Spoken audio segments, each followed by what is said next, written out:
yapping about it. Being comfortable, and I think what you guys have in place will just like keep training guys to be leaders. Will never let us stay comfortable because every year we're having new additions, people falling off. So just like setting everything in stone, like you go to bigger companies and they have their guys already. Like there's no training that like we're so young. It's just like we gotta keep it flowing. So just being comfortable, I'd say that's top list. I'd say us, the way that we react to either hitting our goals or not hitting our goals, like during the off season, like hitting a goal and then either feeling like we're content and not, looking to hit our next goal in the fact that we do get our goal, or then in the case that we don't hit our goal, either becoming upset and kind of just giving up. So it's really how we go about either hitting our goals or how we go about not hitting our goals, which is really going to determine our success throughout the off season. To be honest, sorry. What's going to hold us back, guys? From having integrity, from being all the things that we talked about. I was gonna say something totally different. Yeah, me as well. I was gonna just say retention year after year, like creating like systems and things put in place to make sure reps come back. Like if you guys didn't have a good system, like none of us would be here, the next one won't be here, their recruits won't be here. So that's like the biggest roadblock. So what systems would you say would like holding people's back ends until they like re-sign. that actually would probably work, bro. Thanks for the idea. Zeke, have you been paid out fully yet? No. Oh. But he's already signed. He'll still hold it for safe measure. So I guess are there any systems in place that you actually would think that would work, or We any already other? said it. Just like making sure that by the end of the summer, like everyone's bought in. 'Cause what you're trying to do is obviously have everyone sell good, but you want them to come back year after year. So as the summer's going, building like a system of, not like digital system, but building a system of camaraderie between everyone, so they're like, yo, like they're not shopping around. Yeah. They're here to stay. Yeah. I'd No, I say agree. Huge thing, real quick, is Yeah. like systems, but also like culture, kind of like the presentation I gave. Just like having a good culture early on, even within like the recruiting stages, is gonna have someone thinking about, damn, the whole summer and the summer after next. So just honestly, just holding our culture, like the standards high, and so like the people that are bought into that culture, they're set, and then the people that are hesitant, we're not really worried about losing them. Yeah. So the thing that would hold us back is just not having good culture, not prioritizing culture within ourselves. One system, by the way, to make sure that you can retain people is set expectations at the very beginning. You're on average making $15,000 to $20,000 in Utah. You might be able to anchor a bit higher because typically people that are from Utah are going to make a little bit more. But it's also talking about how hard the job is going to be. Those are like really, really good systems in place. It's just expectations and then talking to them about the learning curve. Very important. Yeah, and then we can get into more later. But that's like, Just like an account. Better attrition, Yeah. better expectations. yeah.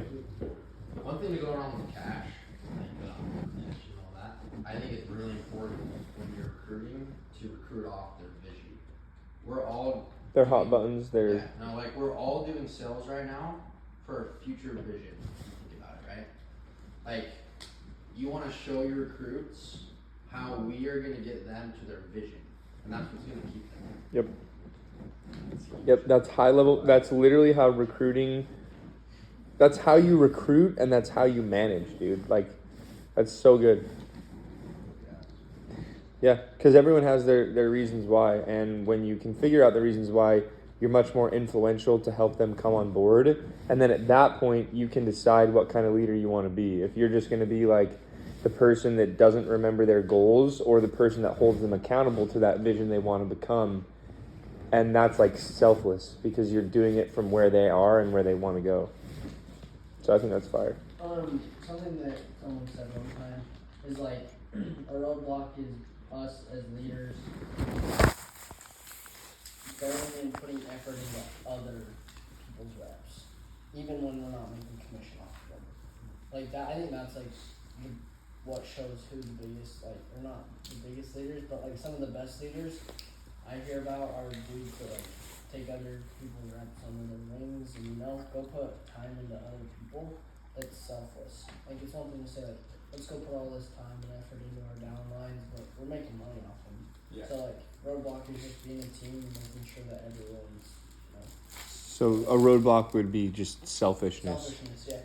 And almost separation between the squad of like, this is my team, and my team today is going to do this much revenue compared to, we're all one. Like, we're all here to all rip today. Some kids were left in hood on accident. Your 15 minutes out, the manager calls and is like, "Yo, we can pick them up." We had one of a couple times this summer Yeah.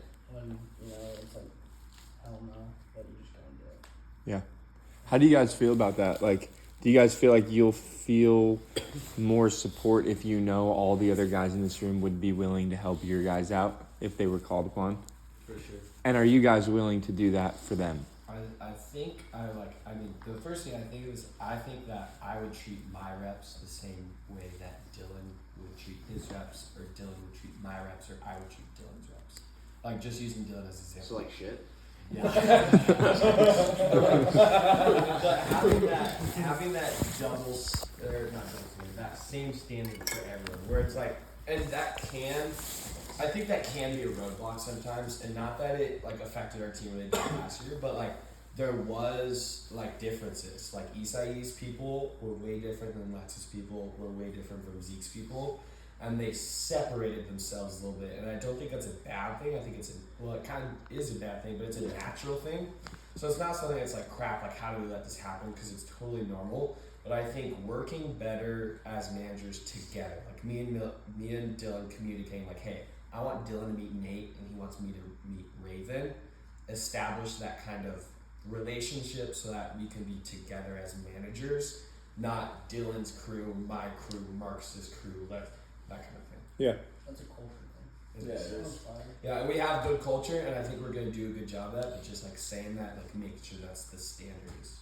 Yeah, that's so good, dude. Because the last thing you want to do is just feel like you're on an island by yourself, dude. Can I add a little bit to that? I think that would also go hand in hand to people we're bringing out. Outgoing individuals. I know me as a rookie with the leaders we had in place, before like even the summer started, I was actually calling the guys who actually went out early. I was calling Pierce, I was calling Ken. I was trying to build a relationship with them, learn more about how the job actually was, kind of to help me with my expectations, but also just to get to know people. And even our first day out there on the beach together, just kind of going out there and meeting all those other leaders I never really got to connect with. Like Zeke, I know we didn't really talk a ton until the Utah trip. We like sat in the fucking McDonald's and chatted like 45 minutes. So my point is bringing out people who are outgoing and willing to put themselves out there to go meet those people. You can obviously go put yourself in front of Raven, but if I didn't pick him out, I mean, he works with people all day. Like he'll want to come out to you. I know it's kind of confusing, but finding those people that will go put themselves out there to blend the culture with everybody. Someone's who's gonna want to use all the Like resources. a go-getter. Exactly. Yeah, I feel like that was something you did. Yeah. You did too. Even at the leadership retreat. I have Yeah. a question, another question for Sam Trump. Like, why did you pick like these guys, like us, to be here? Next question. Like, like what we're talking about right now for others, why do we do it with you guys? Like, why did we hire them in the first place? No, like why are we the leaders? Why are we, Dude, honestly, like, the analogy give like running out to area at car groups? Like, I'm very simple-minded. Like, that's actually like one of the main things I look at. Like, truly, because I feel like the people, not like in an arrogant way, I just have a very high standard of like what I do, how hard I work, like what I want to accomplish. Like specifically during the summer, and like with that, like think about who would I want to be with in a car group. And again, that's all you guys. Another thing too is I think back to like exit interviews this last year. Like as soon as the summer's ending, we sit down with everyone, like just like how's the summer, and it's like ask how Wayne like what could do better. And dude, I think of specifically Keaton. You guys don't know Keaton, but he's a homie, bro. Like super nice kid, very soft spoken. Dude, he was a sleeper with humor, bro. That guy, He's funny. he was a sleeper, bro. But like, dude, he was like, what did he sell this year? Was it 70? What? Okay. I think he got. He was like 60. 60. Like, not like the craziest results, but dude, the thing that he said that was really cool was like, most of the people in this room, he said, dude, I really felt like I had like a brotherhood here. Like, he said like Dylan would train me, and Dylan was a rookie, and Dylan did not recruit Keaton. Like, actually, Cam recruited Keaton. Full circle, bro. But like that's this kind of stuff I look at, like for leaders, is what are rookies saying about the people that we want to build with? And dude, like he was saying, like Zeke was there for him, like people were there for him and helping him out when there's no incentive for those, like for them at all. Like Zeke made $0 off of Keaton this year. Dylan made $0, like, and that's the thing. I was like, there's other people that said the same thing, like. Christian Reese is saying other things too. Shit, none of us made anything off Keaton. Yeah. No, I mean, like, legit. But I look at that, like, I'm kidding. so to answer your question, kind of rambling, but rookies saying who they look up to is who I look at of like really wanting to build with. Because that's who like people are like striving to be like. It's easy to say, oh, I want to go sell like Sam. But that's just like a wishful thing. It's just like cool to say, but like there's people that they actually look up to and more inspired by than me, and those are the people I want to build with and like continue to build the culture around. I would say it's because this group thinks big and they want to help other people. I know that Marcus, he knows what this opportunity can be. He genuinely wants to become a better person and grow as a person, and he wants to help other people do the same thing. Chandler is one of the most selfless dudes I've ever met. He really wants to bring people in a principled company, in an organization that actually stands for something, has integrity, that he can trust, and he wants to be able to help other people. Ezra holds himself to a very high standard. He works his fucking ass off. He's literally the hardest working dude that I've ever met. He's a great example of someone just going out, shutting the fuck up, and just doing it. And I know for a fact that because he's going to keep doing that time after time after time after time, he's going to be more skilled than most people by the time he finishes doing this job. Zeke, he knows what this opportunity can do for someone, and he wants to help other people have that opportunity. He wants to work hard. He wants to be selfless and help his family through making this job. He has deep reasons why. And he's someone that has a high standard for himself, that works his ass off. And I think he can be a really good example for other people. And it's the same thing with Dylan. Bro literally did 220K. He's very naturally talented and gifted at thinking about other people. He's very emotionally intelligent. He works his fucking ass off too. And he doesn't want to stop. He wants to do 500K next year. So the big thing that I see in every single person is like, we fucking really want to help other people and we want to go big. And Cash, dude, like you see the long-term vision and you're organized and you're thinking like a leader from the very beginning. You come in and make a direct impact on every single person, including Sam and myself. And Landon, you do too, dude. Like you talk about how you want to go big and you want to make this shit work. You want to go and like blow this thing up. Every single person in this room is ambitious, thinking long-term and big, and trying to help other people. Yeah. Thanks, Trump. Appreciate it, bro. Yeah. Last question. We're all standing in a line in front of a rookie. Like we're just straight up in a straight line. What do you not want that rookie to say about who you are as a leader? I was lazy. Lazy, Selfish. likes men, huge, Selfish.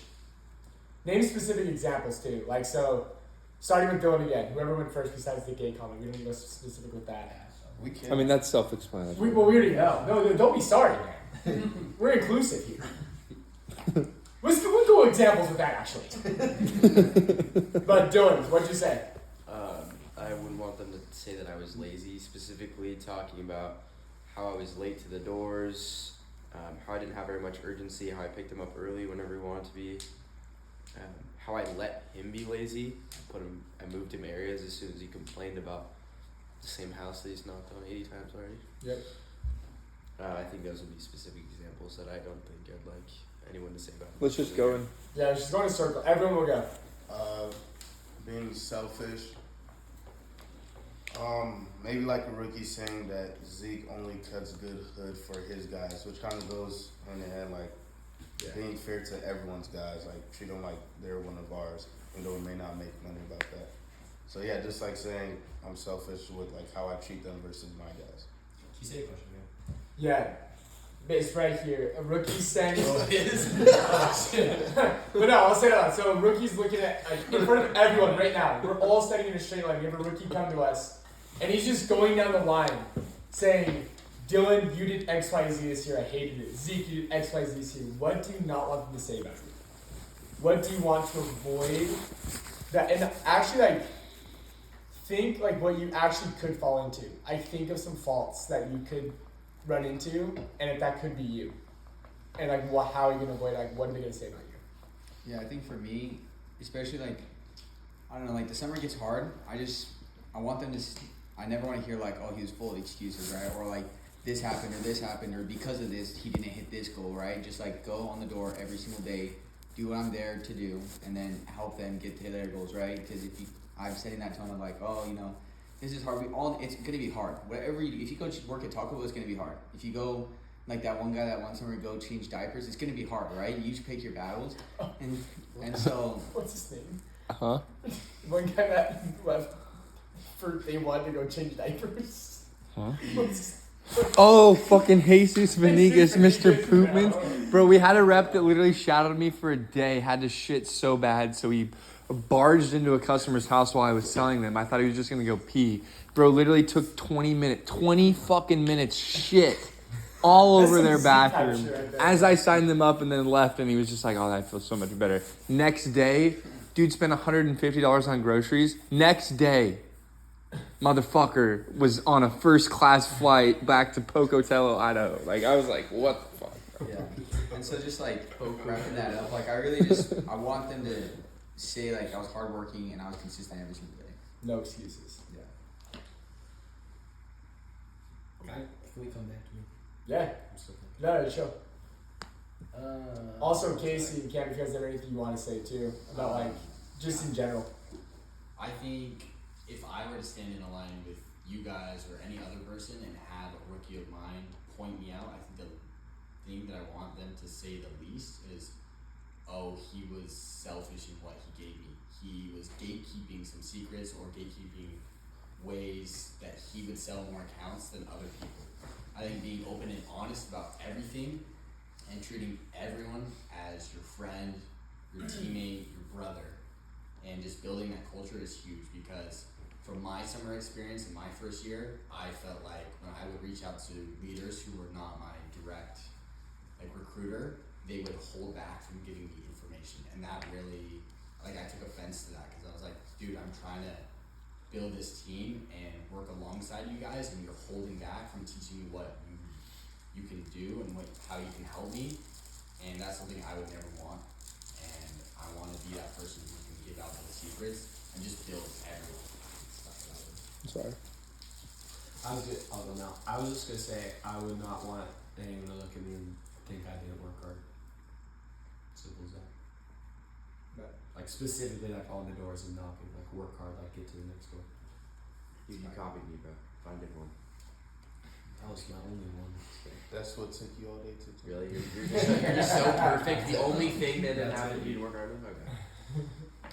Okay. Kind of what Seaburn said, just like, I don't want being known as someone that talked down, like to the lower level. Well, not lower level, but Yeah. To the peasants. maybe yeah. some people were on the call. Alright. Some people were on that call, and you might not remember explaining that a little bit. Like, what does that look like? Like, I mean, any form of complaining is bad. Like, sure not down, for sure not to your peers. If you have to like make an adjustment or something, then complain like try, and even then, try not to, but yeah. Yeah. With that being said, before letting you go, like, dude, like, I don't know how to phrase this. Like, I don't look at me and Tyler as anything different than you guys. Timing is the biggest difference. We're just old as fuck. I agree. Like when I hear you guys, It's like- I'm a dad. I'm a dad. I'm a baby. I agree though. I do agree because I feel like when I hear people like you guys say like we have like leaders with Tyler and Sam, it almost feels like it's like we're the two leaders. But like whenever I hear that, like in my head, it's like not a red flag or like even a yellow flag. It's just like a no. Because it's like all of us are the leaders. Like Sam and I are two of them, but we are not the leaders. Like we are building this shit together, and him and I have some experience, but like you guys are just as much leaders as Sam and I are. Like equal. Not us here, you guys. It's like, no, we're all fucking leaders. So that being said, like when you guys have things to talk about, complain about, even just vent about, like truly, like come to us. Like there's time not to call them out because I think it's a good thing. 'Cause I do this all the time. I call Carson Bird and my brother Isaac all the time saying, "Bro, I'm getting destroyed today. This week is ass. Like I'm getting, like it just sucks." Like I do that all the time. It's not the best thing to do, but it's natural to do it. Dude, Dylan did it to me this year. And I'm not calling it, it's a good thing. Like, he came to the right person to do it. He didn't call Christian Ariza. He didn't call Keaton or yet people are more vulnerable than you actually think they are. Like, dude, I won't get fazed by it because I know exactly where you guys are because I've had some really, really shitty days during this job. Like, vent, talk. I just want to say this complaining. Dude, just come vent to us. Like, we're so here for that. Like, I want to keep that open communication with you guys. And I truly mean that. We are all leaders. We're the same level leader. Tyler and I just got lucky that our oldest fucking timing was on our side a couple years before to say that we like started the team. But we're all here together at the same level. Like this is our team. We all want to build this together. So, but with that being said, again, come to us. Come to me and Tyler are always here for that. Ryan, go ahead, bro. I would not want them to say that I didn't make impact on them. Like I didn't change them. I didn't affect them. Like that's the reason I do this job. That's why I recruit. It's not just because I want to make money off my guys. Because I want to see my guys win. Yeah, So fuck at the yeah, end of bro. summer, I didn't make impact on them. That would be not good. That's Yeah. huge, bro. Dude, that's so fire, bro. You couldn't have said it better. You stole Fuck my yeah. Good answer. Good I'll answer. chef some up.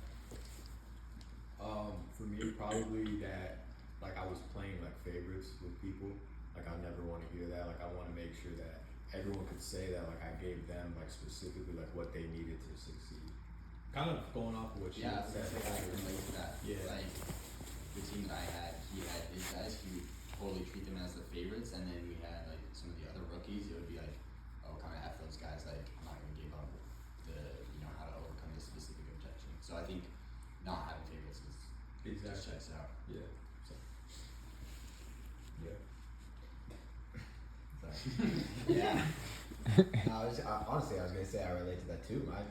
My early summer selling, there was guys selling 350K Golden Door, whatever, and I never even got to go in their card group because I wasn't selling enough or something. I still did like 85K in like 7 weeks or something. Like it just apparently wasn't good enough. But like you don't ever want to come off that way. But that's not what I was gonna say. I don't want to be known as somebody who is chill, because I think that's a good thing if you're like a friend, but as a leader, it's a really bad thing because I think it means you just don't care enough. Like, I think it's good to be chill, like in a setting like this where we're all homies, but like when it comes to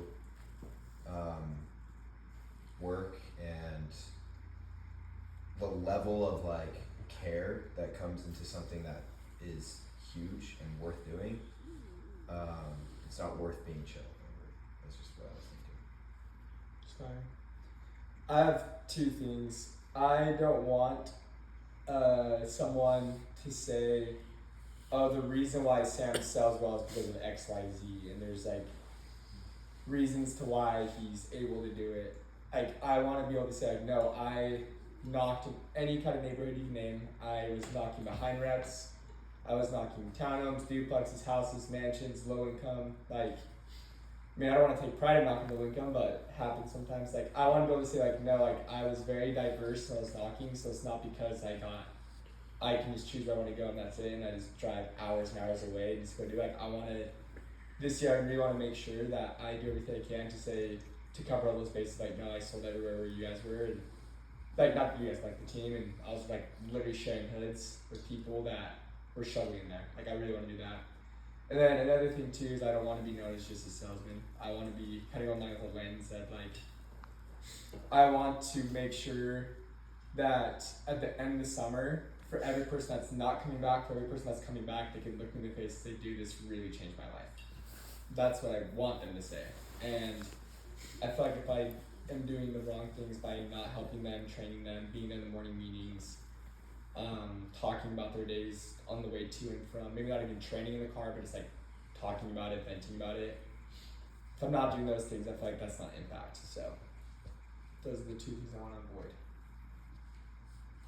I would say like the number one thing I don't want people to say about me is that I'm incompetent, which sounds goofy, but when you're part of running an organization of elite guys, you have to be competent, you have to be elite yourself, you have to be developing and growing and improving and challenging yourself to become better on a daily basis with how you run your business, how you influence other people, how you regulate your own emotions, how you hold yourself accountable. So I think the number one thing that I wouldn't want people to say about me is that I'm incompetent to manage and lead at a high level. Yeah. Boys. Wait, I have a question before you end it. Can I ask that? Dude, Yeah, I'm No. as long as Secret Hitler shows up pretty soon here, yes. Bro, It yes. said 5 to 8. I swear. Is it 8? Is it 8? 7:33. Okay. Alright, Cash, go for it. Okay, sorry, I asked something. No, dude, you're gonna like this. I'm down to keep talking. Like, Questions this for you. is fire, so I'm down. No, well, I just want to know, like, everyone says, like, culture's so important, but, like, what are, like, some specific things that you guys do that makes your culture, like, different? Can I actually answer that for you? And not Red as a whole, like, this team. This team would be a little bit harder, but I've had the opportunity to be around a bunch of these guys, not just Sam, not just Tyler, but all of Ridmade. Mm-hmm. When I had, like, the reason I went to Ridmade to sell is because of the culture. So I feel like I can kind of answer this question, and you guys can put your input as well. When I went out with what was No Pest Control, my first summer, the Or, like, culture. with Nate Carr, huh? Yeah, that's exactly what I'm about to mention. The culture was complete shit. Like, I hated it. We had a team in Kansas City that literally, I was telling Ken, they split in two. Like, we had this rich kid, preppy boy sales guys, and then we had like the rookies and like people from Idaho, like the people that are like just a little bit socially awkward. Like, I'm not trying to slander that, but like that's who it was. Shout out Isai. Shout out Isai, bro. The culture was just like a dead split in half. Like, half the people lived on one side of the apartment, the other in the other side, and that's where some of that gatekeeping came from. And when I was going around to see other companies, the reason I went to Rid and didn't go looking anywhere else is because I had people from all around the office coming, dapping me up, learning my name, figuring out who I was, things I was interested in, and then just being super open to answering any questions that I had. And that has stuck with me from being a low-level rookie to working on the team as, assistant creative director, like complete opposite side of work, but throughout that entire process, just having people that I can talk to, answer questions, and then just supporting me. Like, people are always dapping me up in the office and being like, dude, we're stoked to have you here. And I want to be a person who can, replicate that, do the same, to, I don't know, you guys like Cash, like it's sick. I think it's way cool that you're coming out and seeing you here at RIT, because I want to see nothing but success from everyone else. Yeah, if I could say really quick, like from what I got, like with the culture, like it's the complete opposite of what I thought. What I thought culture was before I came out here was like something huge, like this huge activity or this huge event or this huge like group of people. But the culture is like the complete opposite. It's all like the tiny, minute little things that we're changing here and there, which at the end of the day, it's like a snowball effect. It just becomes like by the end of that summer, by the end of that experience, it's like those little things that we get differently. That's what makes our culture at the end of the day. That's fire. One thing I'll say with it is, I feel like in teams past, it's very normal for, this is a specific example, I feel like it's very normal around July for morning meetings to just fizzle out. Like, it's very common, like, I don't know, like, it's kind of hard because, dude, you were, I mean, Turn that off. yeah, we should turn that off. I don't know what the remote That is. was distracting. Is it up there? Right? Oh, that. On the sound. I was going to say that joke. Who said that? We were just testing everybody. That was so I funny. don't think he was gonna watch it, but I watched that game last week. So. What I was gonna Chandler, say we're is, like, Chandler, what do you think? Huh? it's very common around July for team meetings to start to fizzle out, as in not even have them, or they do show up and it's just so like not even like any value. It's like showing up. It's like, guys, what do you want to do? Like, should we just role play and just head out? Okay, cool. Just actually just go get food real quick. And I feel like that's usually what happens. I feel like this year it could have been better, obviously, and there's a lot of times where like maybe it wasn't as prepared as it should be, but I feel like we at least tried our best to make sure there was trainings being given out every day until the last day of the summer. And whether it was like, yo, we're playing Secret Hitler today for the meeting, like even simple stuff like just getting together as a team, we always had that hour blocked off for our training, and we always made sure that there's value being added, or we were doing something together as a team to make sure like the vibes were high during the hardest part of the summer, and making sure that people were still pushing. One thing I noticed is that guys with us love each other. They do care about each other. They want each other to succeed. And I don't know if 100% of the ways this happened, but I do feel like in a lot of big ways, at least during the summer last year, like accountability didn't just come from the top, it came from within too. I feel like there was ways that I saw people holding each other accountable to the schedule, to working hard, to trying to have a good mentality and attitude. Obviously, I don't think that we were perfect, but I felt like there was a sense of accountability from within with each other, not just like from the managers, you know.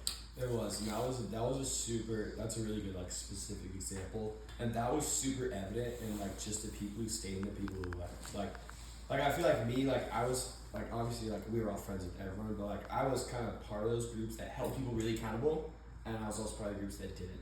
And the groups that didn't, I'm the only one of them who is still here. Like they're all gone. Yeah. So it's like it reflects like that culture is, first of all, it's the people that stay, which might sound kind of arrogant. I don't want to be a dick, but it's people that are here in this room create that culture. It's the small things. And specifically adding on to what Sam was saying, like keeping the morning meetings going. Another thing that I think shows our culture was we had like different people leading them. Like Zeke did a bunch of meetings, Dylan did a bunch, Marcus did a bunch. We had people stepping up into those roles. And dude, I was excited for them. Like when Dylan stepped up for his first meeting, I was like, fuck yeah. When Zeke did his first one, he fucking killed it. I was hyped as shit.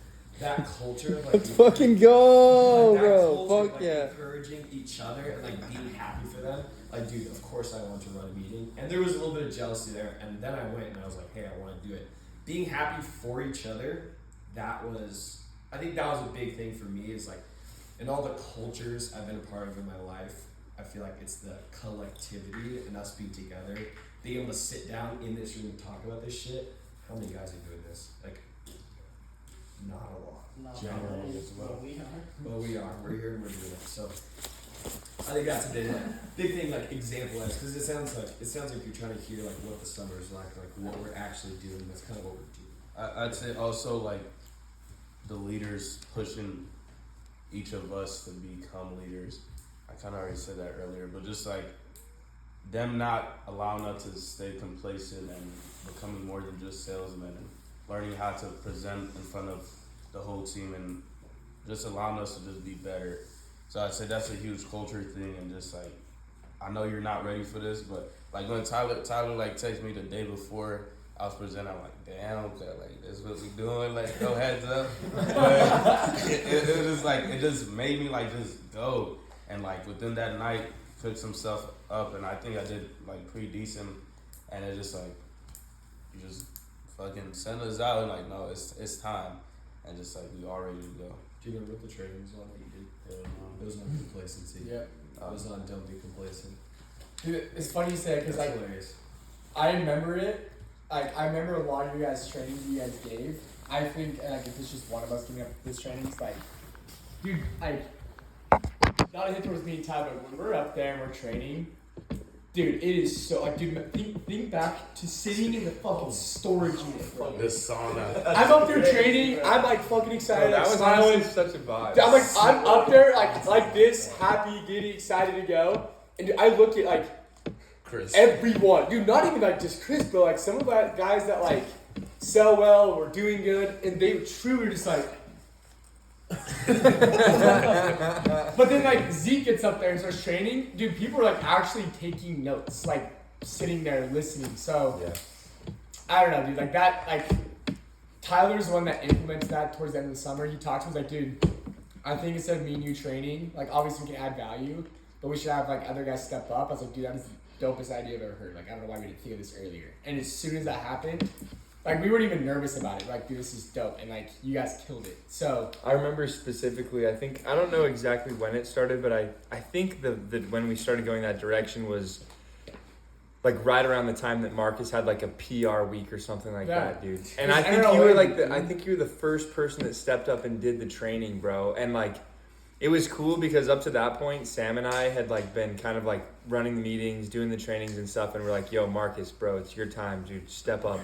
And like, bro, you fucking crushed that meeting, dude. Like you had like a ton of energy. You were very composed and like thought through everything you were saying. The message was so good. And I even had reps like weeks later talking about the training you gave and how it helped them how to have a better mindset about one or two key things that rookies have to have the right mindset on. And I was just like, bro, let's fucking go, dude. this is notes from Marcus's training that he gave. I wrote notes. Zeke's training, wrote notes. Guess it wasn't as much. Sorry. Dylan's training, a little bit more than Zeke. Zeke, step it up. Like I was like more engaged, dude. So that's another thing with culture.